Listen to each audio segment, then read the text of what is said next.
0810. O ônibus urbano estava lotado e eu me acomodava entre mochilas e sacolas para não derrubar ninguém. Uma idosa apoiou-se no meu ombro e pediu ajuda para sentar, com voz baixa, mas firme. Eu assentei na beirada da poltrona cinza e, sem hesitar, fiquei de olho nos passos dele para não balançar demais. Tirei uma foto do bilhete que ela segurava, o número da linha legível diante do meu celular. Um registro simples, porém poderoso. Guardei a imagem na gaveta de fotos, com o horário marcado nos metadados, para não perder aquela pista quando o tribunal logo começasse a pescar detalhes. O cheiro de couro gasto das poltronas se misturava ao perfume barato que ela carregava na bolsa, e o som do motor, o apito do fiscal, o ranger do piso de plástico criavam uma trilha de ruídos que parecia custar caro demais para ser apenas trânsito. Eu sentia a hora certa chegar, não por despertador, mas pela decisão que se formava ali. Ajudar alguém pode mexer com tudo o que eu quero manter certo. Gratidão veio junto com a ansiedade. Eu sabia que aquele gesto simples era também uma pista de quem eu poderia me tornar diante de uma verdade que ainda não cabia na minha cabeça. 0835. No terminal, a idosa não abriu mão de ficar ao meu lado. Ela caminhou mais perto, segurou meu antebraço com uma pressão econômica, quase jurídica, como se pedisse proteção contra um acaso que já estava desenhado. Não parecia apenas curiosidade. Ela insistia em seguir até o salão de audiência. No bolso dela, encontrei um recorte de bilhete com o horário de saída marcado, e a linha de 0835 saltou aos meus olhos com a clareza de uma evidência. Guardei o recorte numa pasta simples, que eu carrego para acordos, diligências e agora para tudo que envolve essa mulher e o que parece ser uma história antiga vindo à tona. A idosa sorriu de lado, sem sinceridade ou maldade, apenas com a convicção de alguém que sabe que o fim pode depender de quem observa a verdade de perto. Eu, por minha vez, comecei a pesar as consequências de cada escolha que eu fizesse a partir dali. Se você acredita que enfrentar a verdade exige coragem, inscreva-se para acompanhar os próximos passos. O barulho do terminal aumentava, passos apressados, o estalo das portas, o ruído das rodas e, em meu peito, a sensação de que cada decisão não é só minha, é de alguém que confia em mim para não se perder no que vem pela frente. 0900. Na sala de espera do tribunal, o suspense já tinha tomado conta da disciplina do lugar. A idosa parou perto da catraca e, sem cerimônia, pediu para acompanhar Marina até a área de atendimento, citando proteção e responsabilidade. Palavras claras, não improvisadas. Um áudio gravado no meu celular registrou a voz da idosa pedindo proteção, com o timbre ainda firme, apesar da idade. Preciso ficar perto dela. Não estou aqui para atrapalhar, estou aqui para proteger. O olhar dos funcionários do tribunal mudou, de curiosos a observadores de uma narrativa que começava a se alinhar com algo maior do que eu imaginava. O segredo que se aproximava não era só sobre um divórcio, era sobre quem poderia, de modo prático, atravessar as linhas que separam reputação, dinheiro e a verdade que alguém não quer perder. Os passos da idosa pareciam determinar o peso de cada decisão que eu tomaria dali em diante. E eu não poderia ignorar a responsabilidade que vinha junto com aquele vínculo que se formava bem diante de mim. 0915. No corredor, Marina viu a idosa ser reconhecida por um veterano de segurança e, em meio ao barulho dos passos de madeira, encontrei um papel antigo dobrado na bolsa da idosa. Era uma descoberta simples, mas com consequências escritas, uma peça do passado que poderia ligar a idosa a alguém conhecido na cidade. Um nome que, se associado ao presente, mudaria as leituras do que estávamos fazendo ali. A descoberta fez o ambiente ficar ainda mais tenso. Marina olhou para trás, avaliou o peso de manter a presença da idosa como aliada ou agir para não comprometer o andamento do divórcio. O cheiro de tinta fresca no piso, o brilho opaco das lâmpadas e o som de passos que ecoavam no corredor davam uma cadência sombria ao que vinha pela frente. A tensão cresceu quando o veterano revelou que aquela presença não era apenas simbólica. Ela tinha um lugar na história que Marina, não podia apagar sem custo. Eu respirei fundo, contei até 3 e percebi que o que parecia uma ajuda estava se tornando uma peça-chave de uma narrativa que ninguém conseguiria ignorar. O que era apenas curiosidade passou a exigir decisões cruais de quem está no meio de um jogo que não escolheu jogar comigo. Quem é a idosa de fato e o que ela sabe? Às 09h25, na sala de espera do tribunal, a idosa aproximou-se de mim sem avisar. Eu ainda segurava o casaco na mão, tentando entender quem era aquela mulher que, de repente, parecia ter cruzado o meu caminho para ficar. Ela tocou meu braço com leve pressão, como quem diz: "Fica comigo." Uma testemunha ao lado ergueu o celular e clicou 2 vezes, registrando a cena com um ângulo que mostrava meu rosto tenso e o papel amassado na minha outra mão. No recorte da foto, o número da linha do ônibus aparecia ao fundo, como uma assinatura do acaso que resolve pouco e complica tudo. Eu tirei a foto do bilhete com o horário 08:10 marcado ali, grudado na memória, e guardei na bolsa, apenas para ter uma peça para observar mais tarde. A idosa manteve o contato e a sala pareceu diminuir de espaço. Todos os olhos passaram a pesar sobre nós, como se a audiência já soubesse que algo maior estava começando ali. A distância entre Marina, que eu sou, e Marina, que o mundo quer que eu seja, ficou menor do que eu imaginava, mas o preço já começava a ficar claro. Às 09h40, no corredor da sala de espera, a idosa deu um passo adiante e seguiu Marina com insistência. Ela segurou meu braço com firmeza, quase me puxando para perto, e a presença dela, que antes era discreta, agora parecia uma exigência pública. Um registro de voz de Gabriel, descrevendo o momento, começou a circular entre os assistentes. Ela insistiu em acompanhar, sem soltar o braço. A voz dele parecia vacilar, porém não escondia o medo que tomou conta dele ali mesmo, diante de colegas de direito e da imprensa que já percebia a mudança de tom no caso. A presença da idosa, que eu tentava explicar apenas como alguém que precisava de proteção, ganhou contornos de evidência. Alguém que não apenas acompanhava, mas pertencia ao why por trás do divórcio.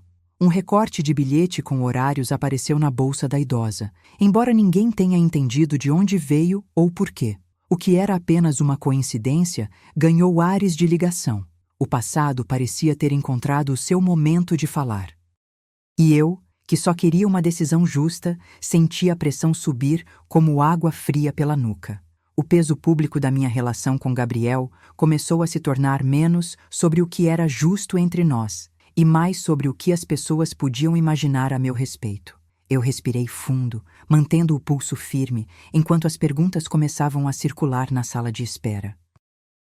"O que é justo aqui?" Pergunto a mim mesma, mantendo a voz baixa para não alimentar o rumor. Manter a idosa ao meu lado ou protegê-la para não comprometer o divórcio? A pergunta não muda o que eu preciso fazer, mas aponta o custo de cada escolha. E a cada passo que a idosa dá comigo, alguém ao redor foca no detalhe. A mão dela ainda segura firme a minha. O jurista que observa não sabe se está vendo obstinação ou estratégia. O segurança ao lado observa o relógio com o sinal claro de que a hora da verdade chega, ainda que não tenha chegado. O ambiente permanece cheio de sons, o ranger das poltronas, o sussurro dos advogados, o zumbido baixo de uma câmera. A idosa não recua, ela parece entender que este é o limite onde há algo a ganhar ou a perder. Eu, por minha vez, sigo com a linha de defesa que envolve fatos, não promessas. A presença dela muda a percepção pública, mas não os documentos que sustentam meu pedido de divórcio. Às 10h10, a imagem da audiência ficou marcada. A idosa segura minha mão, a voz da testemunha que gravou o áudio soa no corredor e a foto da audiência, com nós dois de mãos dadas, começa a circular entre os presentes. A idosa pareceu confirmar apenas com aquele toque que não está aqui por acaso. Contudo, o sinal mais novo veio de dentro da bolsa da idosa, um bilhete antigo, dobrado várias vezes, que alguém deixou para trás em algum momento de um tempo que já não existe. O peso da situação aumenta. Se essa ligação antiga entre a idosa e uma figura do passado da família se confirmar, tudo pode mudar de direção. E de repente, o marido de Marina, Gabriel, segura firme o papel entre dedos, como se pudesse derrubar a narrativa apenas ao pressioná-lo contra a mesa. Ele percebe que não está apenas defendendo uma imagem pública, mas o que poderia ser a verdade de uma história que envolve muito mais do que o divórcio em si. A idosa ouve, observa e, de certa forma, protege Marina com o silêncio que a acompanha, sem, porém, prometer nada a ninguém. O que era apenas uma presença aleatória ganhou contornos de laço, de responsabilidade compartilhada diante de um veredito que ainda não chegou. E ao fim da sessão, enquanto as portas se fecham, eu observo Gabriel encostar a mão no ombro da idosa, quase buscando um sinal do que ainda pode vir a acontecer. Gabriel abriu a bolsa da idosa e encontrou um bilhete antigo que liga-a a uma figura do passado da família de Marina. Qual é a ligação oculta entre a idosa e o passado de Marina? 11h20, sala de audiência. A idosa me entregou uma carta antiga, dobrada com cuidado que não combinava com o resto do dia. A assinatura legível saltou aos meus olhos. Não era uma grafia qualquer, era alguém conhecido na cidade, alguém que sempre esteve ali, nas histórias que a minha geração preferia guardar em silêncio. Segurei o papel entre os dedos, senti o peso do passado pesando sobre o presente, e guardei no bolso interno do blazer, firme, sem tremor. A carta não era apenas papel, era uma ponte para algo que muitos tentavam manter enterrado. A assinatura tornava tudo menos abstrato, mais próximo da vida real. Isso representava uma ameaça real ao rumo do divórcio. Se alguém descobrisse quem assinou, tudo poderia mudar. 11h45, terminal de ônibus. A idosa insistiu em acompanhar Marina, segurando meu braço com uma firmeza que eu não recordava de antes. Uma testemunha registrou a cena. Marina ao lado da idosa, as mãos próximas, entre o fluxo de pessoas apressadas. Do papel saiu o recorte com o horário de saída, 11h45. E ao lado, a carta com assinatura legível. A imagem sugeria uma ligação entre passado e presente, que todos preferiam manter fora do alcance público. Gabriel olhou para a carta, ficou pálido, e o som seco da respiração dele cortou o silêncio da hora. Ele murmurou que aquela assinatura pertencia a alguém famoso na cidade. Aquilo poderia colocar a reputação dele também em risco. A imagem circulou entre funcionários do tribunal. O peso da carta já começava a se tornar uma evidência de alcance público. Essa carta, associada à foto, era uma revelação parcial que mudava o jogo. 12h, corredor da entrada principal. Eu parei um minuto para pensar no que viria a seguir. No bolso, a carta calorosa de papel antigo aquecia o meu lado esquerdo. A multidão ao redor falava baixo, cada voz carregada de curiosidade. E eu sabia que cada gesto meu seria observado com mais cuidado a partir dali. O dente da engrenagem jurídica girava mais rápido a cada passagem de seguranças. O ambiente inteiro passava a depender de cada linha lida naquela carta. O peso da decisão não cabia mais em mim sozinha. Você pode imaginar o que significava caminhar para dentro com aquilo nas costas? Eu não poderia falhar com quem havia confiado em mim. E naquele instante, a ideia de abandonar a aliança com a idosa não era menos perigosa do que continuar sem clareza. A incerteza se tornou uma arma invisível que pesava sobre a minha nuca. 12h10, corredor externo. Eu encarei a idosa e perguntei direto: "O que você sabe que pode mudar tudo aqui?" Ela respirou fundo, olhou para mim sem hesitar e disse, em tom baixo, que havia vínculos de natureza antiga que precisavam ser lembrados. A resposta veio acompanhada de uma gravação de voz que eu já carregava na mente, mas que agora ganhava forma ao vivo. A idosa confirmou ligações passadas com uma figura do passado que eu não tinha conseguido encaixar na minha própria história. O conteúdo da gravação mostrava que a relação entre Marina e esse passado não era apenas um entrelinhas, era uma linha que atravessava gerações. Cada palavra gravada acrescentava uma peça que podia redefinir tudo o que eu considerava justo. Decidi manter a aliança com a idosa, sabendo que aquilo me colocava diante de um custo enorme, mas era a única forma de manter uma linha de integridade. A gravação, guardada na bolsa da idosa, era a prova de uma ponte que não se desmonta apenas por vontade de encobrir. 12h25, sala de audiência.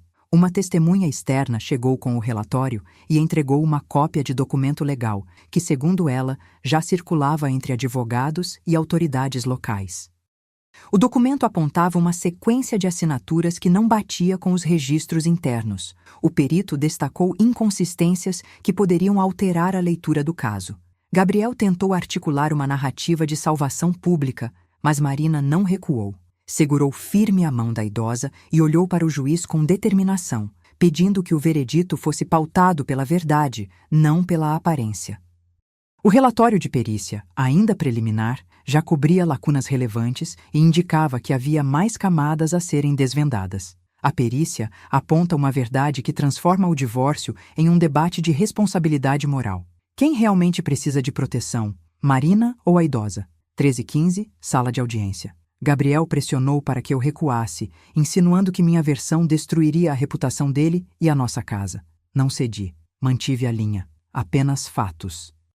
Apresentei o relatório de confidencialidade de dados que a defesa anexara aos autos, com código interno DG Confid 2024, carimbado com uma observação simples. Determinados registros não podiam ser revelados sem autorização. O documento parecia antigo, mas o carimbo era novo. O som da gravata de Gabriel rangeu no pescoço e a respiração dele ficou pesada no bolso do paletó. O peso da sala mudou. O ar ficou seco. O murmúrio de quem me observava tornou-se silêncio. O juiz cravou o olhar em mim, mas eu mantive a posição. Recuar não era opção. Recuar era assinar o início de uma narrativa que não era a minha. O risco não era apenas meu, era a percepção pública do que é justiça, escrita com números, assinaturas e prazos. O relógio no painel marcou 13h16. Cada linha do papel dizia mais alto que qualquer fala. Saí de frente, cabeça erguida, ciente de que aquele momento definiria o tom de tudo que viria a seguir. 13h40, sala de espera. A idosa aproximou-se com passos lentos, o casaco rangendo no impacto do piso frio. Ela pegou meu braço com firmeza, sem pedir licença, como se anunciasse que não iria desaparecer. A testemunha registrou tudo com o celular. Na tela, Marina e a idosa apareciam de mãos dadas, com o fundo de colegas que observavam sem entender. Entre as pilhas de papel, surgiu o extrato de correspondência antiga. 2015, assinatura legível, linha que ligava Marina a um antigo assessor da família. Não era prova direta, mas não havia mais como fingir que o passado não respirava ali. Gabriel olhou para o chão, o rosto tenso, o corpo duro. A sala parecia segurar o fôlego junto comigo. A reputação começou a se tornar tangível, não apenas uma narrativa de advogado, mas uma figura que poderia avançar para o centro do debate. Eu, contudo, mantinha o foco nos fatos, longe da curiosidade pública que aumenta quando o passado volta para exigir uma resposta. Se você acredita que a justiça precisa de coragem, inscreva-se para acompanhar as próximas peças deste caso. 14h, corredor externo.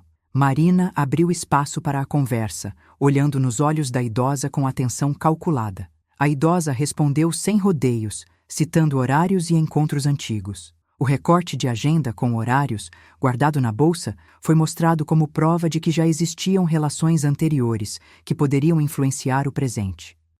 A conversa ficou áspera, mas controlada. Marina manteve o controle, deixando claro que a aliança não era apenas para proteger alguém que eu ajudei no ônibus, mas para sustentar uma verdade que precisava sair da sombra. O peso da sala, o ranger da madeira, o zumbido dos aparelhos de ar, tudo parecia medir o tempo até a próxima pergunta dos juízes.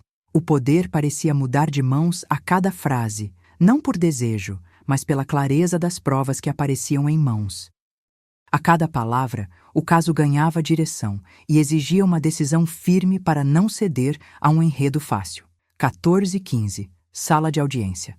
A idosa entregou uma carta de gratidão, assinatura legível, e pediu para manter distância entre nós para não comprometer o caso. O papel, antigo na aparência, carregava um peso quase palpável. A assinatura eliminava qualquer dúvida sobre quem falava ali. O ambiente ficou ainda mais contido. Não era apenas uma testemunha, era alguém que obrigava o tribunal a reconsiderar o que significava responsabilidade. A perícia, já em andamento, recebeu aquela carta como um sinal de que não se tratava apenas de uma disputa entre opostos. Era uma dívida moral que precisava ser tratada com seriedade. O custo da aliança começou a subir, como se fosse uma barra de ferro aquecida, moldando quem eu era diante da comunidade. Eu vi que o veredito não dependeria só dos meus passos, mas da própria força da minha decisão em relação a alguém que, sem pedir, estendeu a mão. Eu escolhi manter essa aliança com a idosa, apesar do custo. qual preço eu pagaria para defender a verdade. Às 14h25, o juiz pediu silêncio e manteve o salão em pausa para a perícia. O corredor ficou curto, o som dos passos mudou de ritmo e eu segurei a mão da idosa com firmeza, sem largá-la por um segundo. No bolso da minha jaqueta, a cópia do atestado médico que trazia desde a madrugada pesava menos do que o peso da decisão que parecia se aproximar. O silêncio não era de tranquilidade. Era do tipo que aperta o peito quando alguém pode entender tudo de uma vez.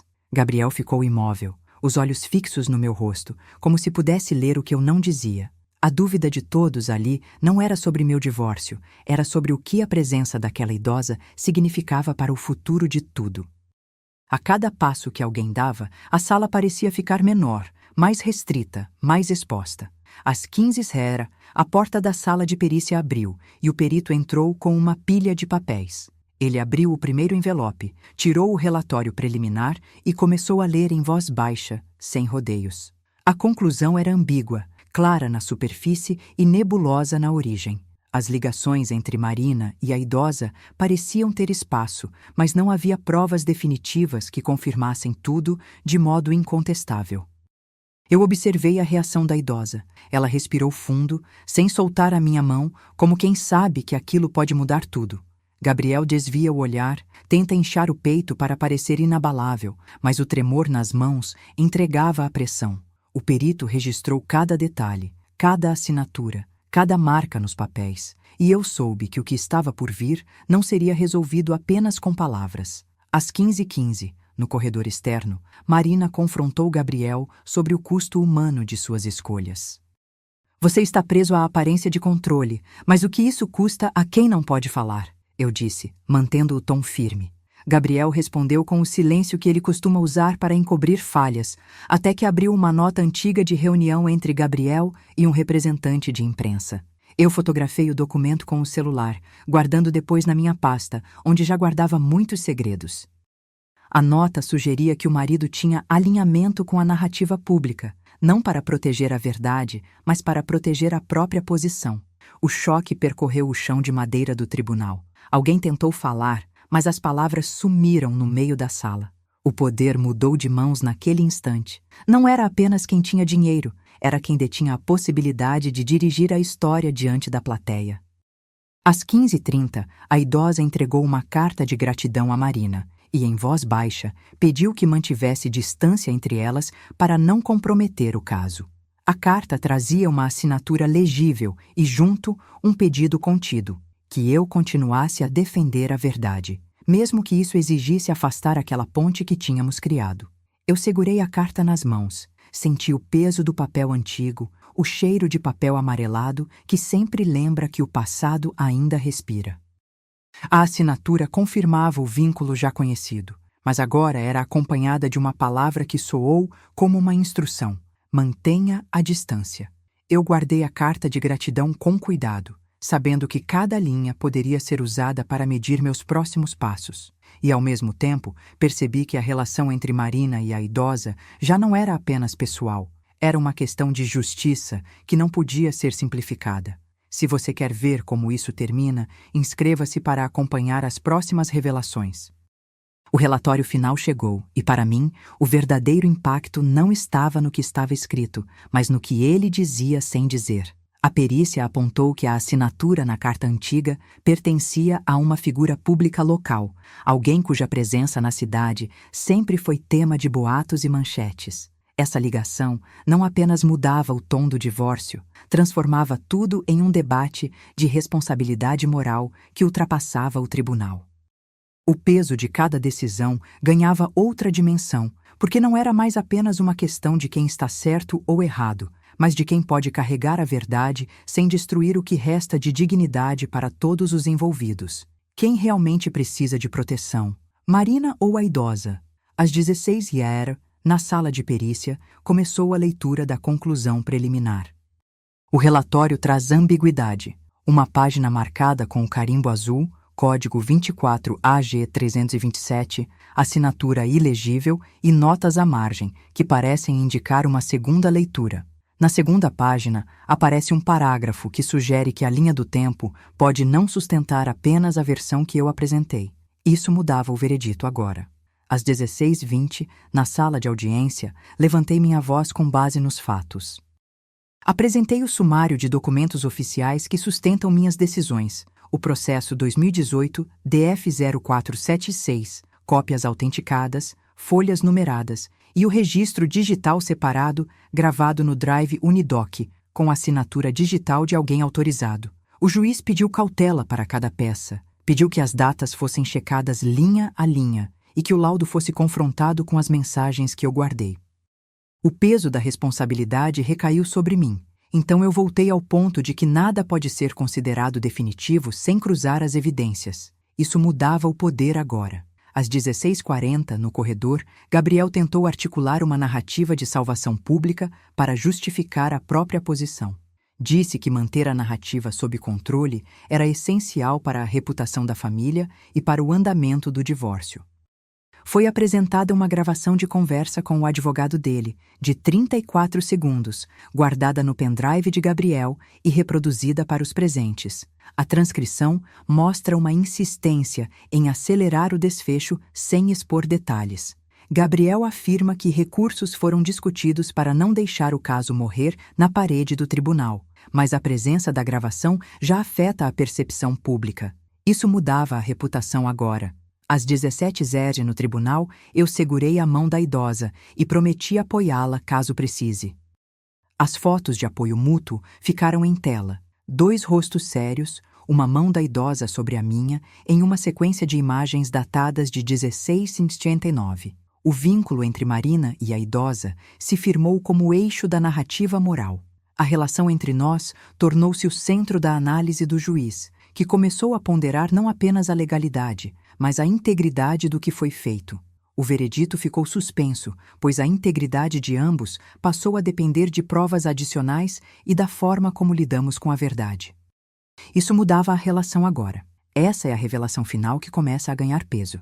A perícia posterior traz um novo elemento, um laudo com código 48AL22, assinado por Dr. L. Ortega e datado hoje, que aponta uma ligação antiga entre Marina e a idosa. A revelação muda a equação. Não se trata mais de uma narrativa isolada de divórcio, mas de um histórico entre as partes que pode redefinir todo o caso, incluindo quem protege quem. Quem realmente precisa de proteção, Marina ou a idosa? Às 17h15, na sala de perícia, o relatório foi posto com firmeza sobre a mesa, e o peso dele já dizia tudo. O perito apontou a falha documental de forma objetiva. A assinatura na carta antiga não batia com a data registrada no arquivo público. O carimbo desbotado sugeria aplicação tardia, como se alguém tivesse cobrado tempo do papel para que não coincidisse com o que estava registrado. O conteúdo falava de inconsistência grave, tão clara que parecia impossível ignorar. A sala ficou muda.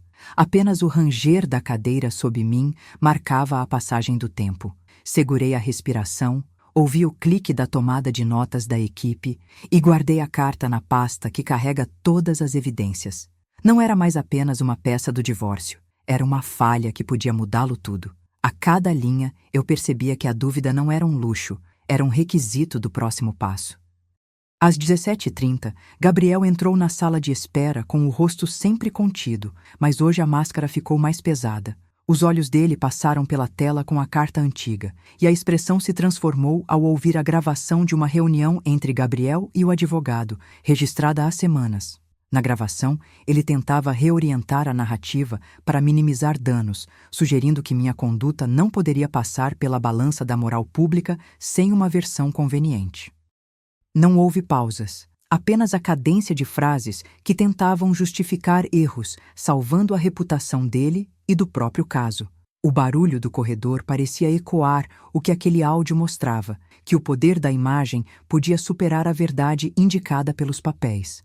Eu anotei cada movimento dele, cada tom de voz, cada sublinhar de estratégia para não perder o fio da meada. O peso da sala cresceu, e o medo de perder o controle sobre a narrativa era tão tangível quanto o frio na nuca. Às 17h50, a idosa aproximou-se de mim no corredor externo e me entregou uma carta antiga, com assinatura legível de uma figura pública que todos conhecem. A carta ligava diretamente ao passado da minha família, algo que eu vinha tentando manter à distância, quase como se fosse uma mancha que pudesse contaminar minha reputação. O papel trazia uma data que não parecia encaixar com o que eu lembrava, e a assinatura, embora nítida, carregava o peso de alguém que já esteve no centro da cidade. A revelação deslocou o eixo da disputa. Não era só o divórcio, era a história que falava mais alto do que a minha tentativa de silêncio. A idosa olhou para mim sem desviar o olhar. Guardei a carta na bolsa com outros documentos, sabendo que o próximo passo era confrontar aquela ligação com a verdade que eu precisava sustentar. E se alguém perguntasse, eu diria que cada detalhe é uma peça que pode mudar o veredito. E você manteria a fé na verdade diante de uma assinatura que não fecha o ciclo? Às 18h05, voltei à sala de audiência com a idosa ao meu lado, a mão dela firme sobre a minha, como quem não admite recuos. O clima na sala já não era o mesmo. A presença dela, a carta com assinatura pública, tudo conduzia a uma leitura da justiça que não se restringia ao meu relato, mas ao conjunto de provas que começava a se encadear. O perito mostrou que a documentação ainda não fechava o quadro, porém as descobertas anteriores já obrigavam o tribunal a encarar possibilidades que não cabiam no meu roteiro de vitória rápida. Gabriel, por sua vez, tentava alinhar a narrativa ao seu interesse, colocando o status no centro da disputa. O que antes parecia sólido começava a se desfazer diante de novas peças, cada uma mais pesada que a outra. Mantive a linha que vinha traçando, agir com clareza, sem se deixar seduzir pela pressão externa. O juiz pediu silêncio. A perícia seguiria. O material de suporte seria reavaliado, e eu respirei fundo, com a presença da idosa como fio invisível que não me largaria. No entanto, a inconsistência abriu espaço para novas interpretações. O perito aponta que a assinatura pode ter sido falsificada por alguém ligado ao passado da idosa. Qual é a ligação oculta entre a idosa e o passado de Marina? O juiz leu a decisão condicionada. O silêncio pesou na sala. A idosa segurou minha mão como se fosse um lastro. Eu não tirei os olhos do veredito, porém senti o peso de cada palavra naquela bancada. Helena anotou tudo com pressa, como se cada linha pudesse virar prova. O laudo da perícia permaneceu aberto, ambíguo, sem confirmar plenamente as ligações que pesavam sobre o caso. A tensão cresceu quando ficou claro que a pausa ganharia prazo, não solução. Entreguei o depoimento escrito com minha assinatura legível. O documento listou datas, ações, decisões. 0810. Ajuda à idosa no ônibus. 09.00. Idosa solicitando acompanhar até o tribunal. 0915. Reconhecimento da conexão entre as partes. A advogada consultou as peças que já estavam no protocolo. Extratos, notas, carimbos, números de protocolo. A idosa, perto de mim, só respirava fundo e olhava para o móvel onde o relatório repousava como se fosse a chave. O corredor cheirava a couro velho, a tinta de impressora e perfume barato do prédio. A cada linha, a sala mudava de tom, do cético ao cauteloso. Eu contei mentalmente. Cada página aumentava a evidência. Cada carimbo empurrava o caso para frente. No visor, o quadro de documentos oficiais piscava, marcando o próximo salto. Antes que a advogada de Gabriel pudesse erguer a voz demais, Gabriel tentou recolocar a narrativa para proteger sua imagem pública. Ele falou de proteção da reputação, de equilíbrio social, de nenhum dano necessário. Uma gravação de conversa com o advogado circulava entre os corredores, pronta para sustentar qualquer versão que favorecesse o status dele. A sala reagiu com sussurros. Eu observei o movimento dos olhares. A idosa permanecia firme, mas a multidão já começava a olhar para Marina com menos indulgência. Você, ouvinte, acha que a verdade pode vencer quando a reputação é o armação? Comente. Eu escrevi a frase e segurei o impulso de comentá-la em voz alta. A hora era de ações, não de reflexões vazias. À distância, a idosa abriu o olhar para mim e abriu o gesto de oferecimento.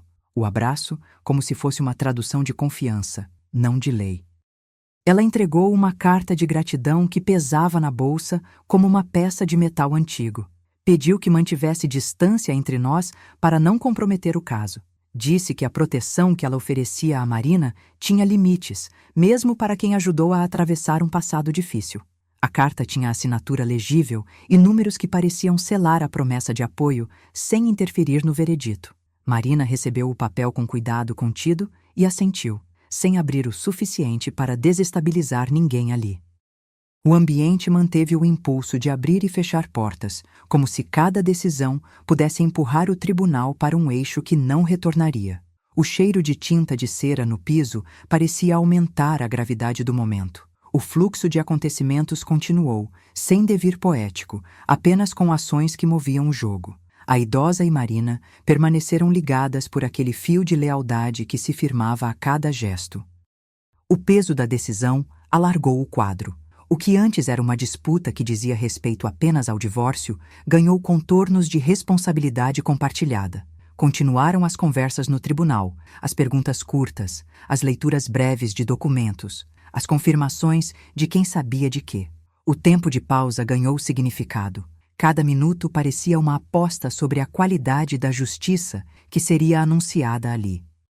A cada instante, o público, já cioso, tinha seus olhos voltados aos dois nomes centrais da história. Ela retira da bolsa uma foto antiga, Marina, já adulta, ao lado de uma figura pública datada de 1995, e o gesto muda o ritmo da sala. Aquela imagem, que ninguém esperava ver ali, transforma a atmosfera entre Marina e a idosa em algo mais complexo do que apoio mútuo. É uma peça que pode redefinir o que significa justiça naquele divórcio. Quem realmente precisa de proteção? Marina ou a idosa?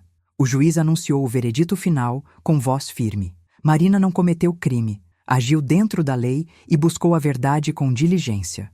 A perícia confirmou que as ligações históricas envolvendo a idosa são reais, não invenções para manipular o caso. Gabriel, por sua vez, não convenceu o tribunal de que tudo foi apenas uma estratégia eficaz de comunicação. A decisão manteve a linha de que a verdade importa, desde que não viole informações sensíveis protegidas pela lei. O documento oficial foi lido em voz alta, e a ata do tribunal registrou com clareza que a conduta de Marina foi transparente e que a percepção pública foi influenciada por fatores externos, não por dolo da parte dela. Quando o juiz leu a conclusão, ouviu-se o ranger baixo das cadeiras. O ambiente parecia pesar mais que o próprio veredito. Eu ouvi as palavras assim: Marina agiu dentro dos parâmetros legais. Gabriel falhou ao esconder dados que deveriam ter sido apresentados. A sala ficou em silêncio por um instante curto, suficiente para que a mão da idosa tremesse levemente ao lado da minha. A perícia não resolveu tudo, mas pesou a nosso favor a narrativa de que Marina buscou a verdade, não o erro. O relatório também apontou que o conteúdo de uma carta antiga, guardada pela idosa, sustentava uma linha de defesa que não era mera preferência pessoal, mas uma série de ligações documentais que precisavam ser consideradas. Saí do salão com a idosa ao meu lado, sob a iluminação fraca do corredor. As portas de vidro refletiam o vulto de nós duas, contido e observado. No caminho até a saída, o silêncio foi preenchido pelo som dos passos no piso de madeira e pelo zumbido dos refletores. A imprensa seguia a nossa passagem, captando cada gesto. Marina segurou a mão da idosa com firmeza, sem apertar demais, apenas para mostrar que não recuaria. A ambientação tinha cheiro de tinta nova misturado ao couro gasto das poltronas que ainda vibravam com relatos da tarde inteira. Em um ponto, a idosa parou, olhou para mim e sorriu de leve, como quem reconhece que o peso do passado pode, às vezes, conduzir a um caminho mais humano.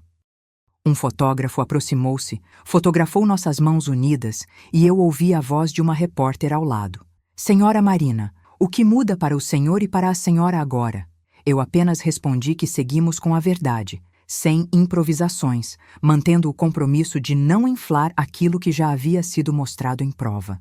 No meio da multidão de curiosos e curiosas, caminhei até a saída externa e parei por um instante. A idosa, ainda segurando minha mão, comentou baixinho que o caso não era apenas uma disputa entre dois perfis públicos. Era uma oportunidade de mostrar que justiça também é responsabilidade quando há alguém que depende do nosso acordo de verdade. Então, entre o ruído de passos e o cheiro de papel recém-carimbado, encarei o repórter, respirei fundo e deixei claro que a verdade tem custos, mas não pode ser sacrificada para poupar reputações. Eu disse, em voz baixa o bastante para não soar como discurso, que a nossa vitória não era sobre quem tem mais poder, e sim sobre quem se dispõe a revelar o que realmente aconteceu, mesmo que isso signifique enfrentar consequências indesejadas. Foi então que a manchete começou a tomar forma na minha mente. A história não era apenas sobre divórcio, mas sobre a coragem de manter uma relação de lealdade com quem esteve ao nosso lado, quando tudo parecia dizer que o passado deveria permanecer em segredo. Saí do prédio com a idosa e, ao lado, o carro da perícia nos esperava para levar os papéis até o arquivo seguro. Eu, Marina, empurrei a porta do veículo e entrei com a certeza de que aquela aliança não era apenas útil naquele instante. Era a forma de proteger alguém que me acolheu quando ninguém mais entendia o que estava em jogo. A idosa acomodou-se na fileira do banco dianteiro, ainda me olhando como quem procura confirmar se eu realmente entendi a extensão do que acabara de acontecer. De volta ao trajeto, a pergunta que não calava era sobre o que viria a seguir. Havia uma nova peça no tabuleiro que ninguém imaginava. A perícia final havia capturado um detalhe que redefinia todo o veredito, conectando todas as peças da história de uma forma que nenhum de nós esperava. A assinatura na carta antiga, cuja autenticidade já tinha sido contestada pela defesa de Gabriel, estava realmente legível, e o documento mostrava uma relação direta com uma figura pública local, cuja participação não estava visível nas informações públicas anteriores. Esse detalhe, que se tornou claro naquele exato instante, mudava a maneira como eu via cada linha daquele processo e a relação entre memória, poder e responsabilidade. Enquanto o vidro refletia as luzes da cidade, eu senti o peso de tudo que vivemos. Cada decisão, cada teste de fé na verdade, cada custo que pagamos para manter a dignidade intacta. E mais do que tudo, percebi que a verdadeira proteção não era para quem poderia silenciar, mas para quem dependia de que o passado fosse exposto com honestidade. Enquanto a noite avançava, a idosa me apertou a mão mais uma vez, como quem confirma que a parceria entre nós não é apenas estratégica, mas humana. E eu, que carregava a culpa por ter escondido ou revelado apenas o que convinha, reconheci que o caminho que seguimos não tinha fim naquele dia. O carro parou em frente à casa dela. Entramos, deixamos os papéis em uma gaveta segura, e eu reservei a carta antiga daquele modo que ainda permitia que alguém, no futuro, pudesse ver a verdade sem que eu a manipulasse para agradar alguém. A cidade parecia menor e, ao mesmo tempo, maior, porque o peso da decisão se desdobrava em cada janela acesa. E eu, que buscava autonomia e justiça sem perder minha dignidade, senti que aquilo que aprendi não cabia mais em uma única história. O que ficou foi a certeza de que o legado não é apenas sobre ganhar ou perder, mas sobre manter intacta a responsabilidade que temos com as pessoas que confiaram em nós. Quem realmente precisa de proteção? Marina ou a idosa? Eu abri o álbum de fotos. O papel amarelado rangeu sob meus dedos, e o cheiro de tempo antigo grudou na pele das minhas unhas. Às 21h, as imagens começaram a falar comigo em voz baixa, sem pedir licença. No ônibus lotado, ajudei a idosa a se acomodar na poltrona, encostada na parede da saída. A foto capturou o momento. Meu braço sob o ombro dela, nossas silhuetas comprimidas pelo vidro embaçado. Ao lado, o bilhete gasto estava dobrado na margem, o código da linha claramente visível. Tirei uma foto extra daquele bilhete com o celular para ter a prova na mão, caso o que aconteceu mais tarde fosse questionado. Não era apenas lembrança, era registro de uma ação simples que, na prática, podia mudar o rumo de uma audiência. Às 21h20, a carta de gratidão da idosa chegou às minhas mãos pelo envelope áspero que guardo na bolsa. Ela agradece pela paciência, pela presença e pela disposição de ouvir quando ninguém mais ouvia. Diz que me vê como quem acende uma vela em meio à tempestade, porque a história não cabe em um rótulo simples. A assinatura legível no rodapé confirma a autenticidade e, com ela, a promessa de que aquela lembrança não se perderia no tempo. A carta descreve uma ligação que começou naquela manhã e se estendeu até o tribunal, mostrando que a verdade pode exigir cuidado de quem a carrega. Guardei o envelope de volta, dobrei a carta e voltei a checar as datas para não perder o fio da narrativa. A carta também menciona um gesto observado em outra ocasião, que eu havia anotado mentalmente para não esquecer. Às 21h40, o trajeto de volta para casa foi feito em passo firme, com o peso das palavras ainda ecoando na cabeça. A cidade pareceu menor, mas minha responsabilidade parecia maior. A idosa não era apenas uma testemunha, ela era uma ponte para um passado que não podia ser varrido. Cada esquina devolvia um fragmento da manhã no ônibus, cada ruído do asfalto, um lembrete de que aquela história não terminaria naquela porta de tribunal. O silêncio não era paz. Era espaço para decidir qual parte da verdade eu manteria junto de mim. Cheguei a casa, respirei fundo e confirmei que não iria abandonar o caminho traçado apenas para poupar a própria imagem. Caminhei sem pressa, com o peso da decisão anterior ainda pressionando meus ombros. Às 22h, guardei o álbum na gaveta da cômoda, ao lado da carta da idosa, quase sem acreditar que aquele objeto simples tinha se tornado meu mapa. Fechei a gaveta com cuidado, ouvi o estalo curto da madeira e deixei a casa respirar. O peso da manhã se transferiu para a noite. Não era apenas uma disputa entre marido e esposa, era uma investigação sobre sobrevivência de reputação, consciência de culpa e a responsabilidade de não mentir para quem confiou em mim. A história que começo a enxergar não é sobre ganhar uma batalha legal, mas sobre manter a linha entre a verdade e o que poderia destruir vidas. Cada prova reunida ali, o bilhete, as cartas, as fotografias, parecia formar uma cadeia que não podia ser rompida sem consequências. E, acima de tudo, eu percebi que a minha própria dignidade dependia de manter aquilo que eu havia prometido. A verdade não seria instrumentalizada para virar arma. Se você quer acompanhar histórias que colocam a verdade acima do ego, inscreva-se para mais episódios. A cada novo capítulo, pretendo mostrar como decisões simples podem escalar até o juízo público e como a coragem de manter uma palavra pode proteger quem confiou em nós. Este é um convite direto. Junte-se para ver como a justiça se constrói, não apenas com leis, mas com escolhas humanas que ajudam ou ferem. Não é promessa de final fácil, é compromisso com responsabilidade. Na última página do álbum, o carimbo da prefeitura aparece com a data de hoje e a assinatura da idosa repousa ao lado da minha assinatura, uma confirmação visível de que aquilo que eu vivi não foi apenas uma briga de divórcio, mas uma edição de vida pautada por escolhas que pesam. Isso redefine tudo. Qual é o verdadeiro legado de Marina e da idosa?